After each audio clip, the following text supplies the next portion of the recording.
No princípio, a Bíblia nos apresenta o maior de todos os começos, a criação. Um universo que não nasceu do acaso, mas de uma intenção.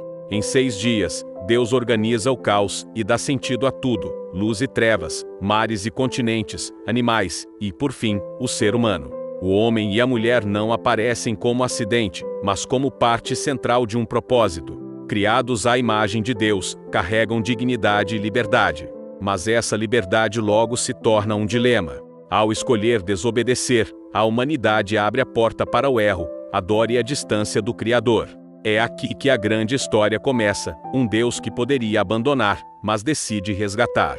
De Gênesis em diante, vemos a saga de pessoas comuns vivendo dramas extraordinários. Abraão é chamado a sair de sua terra e confiar em uma promessa, tornar-se pai de uma grande nação. Sua jornada mostra fé e fragilidade, erros e recomeços, mas também o fio de esperança que atravessa toda a Bíblia, a ideia de que Deus chama, promete e cumpre.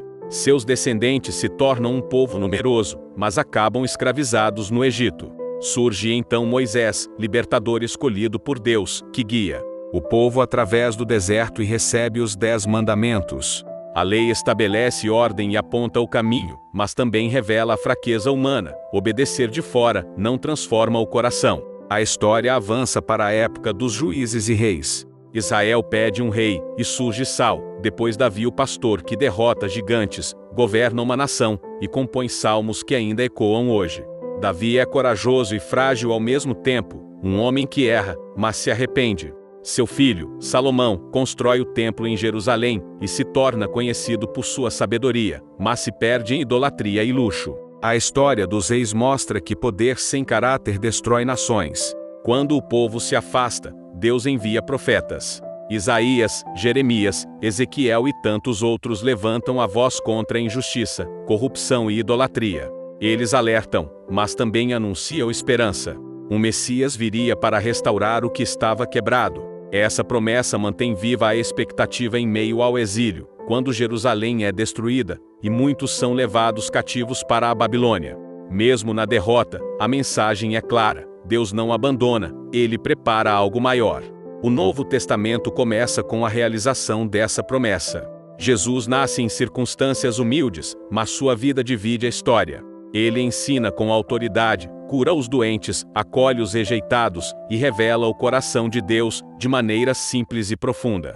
Suas parábolas falam de sementes, moedas e ovelhas, mas escondem verdades eternas. Ele anuncia o reino de Deus não como um império terreno, mas como uma nova forma de viver baseada no amor, na justiça e na misericórdia. Já na cruz, Jesus é condenado, sofre e morre. Mas a cruz, que parecia derrota, se torna símbolo de vitória. 3 dias depois, a ressurreição muda tudo. Para os cristãos, esse é o ponto central: a morte não tem a palavra final. O pecado não é a última prisão. A esperança de recomeço, perdão e vida nova. Os discípulos, antes medrosos, agora cheios de coragem, espalham a mensagem.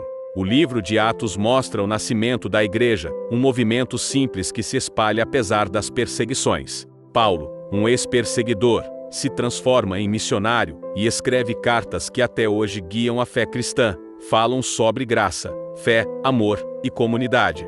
Ele ensina que a salvação não é conquistada por esforço humano, mas é presente de Deus. As cartas apostólicas tratam de vida prática, como viver em família, como lidar com conflitos, como ser luz em meio a um mundo injusto. Mostram que o Evangelho não é apenas teoria, mas transformação diária. A Bíblia termina com o Apocalipse, um livro cheio de símbolos e visões. Ele fala de juízo, mas também de esperança. Mostra que o mal tem prazo de validade e que, no fim, Deus fará novas todas as coisas.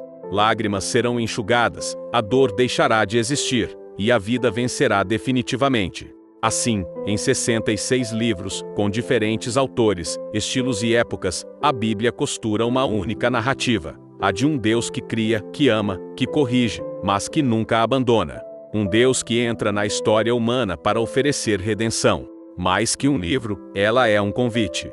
Um convite a refletir sobre propósito, escolhas, fé e futuro. Um espelho que mostra nossa fragilidade, mas também uma janela que aponta para a esperança.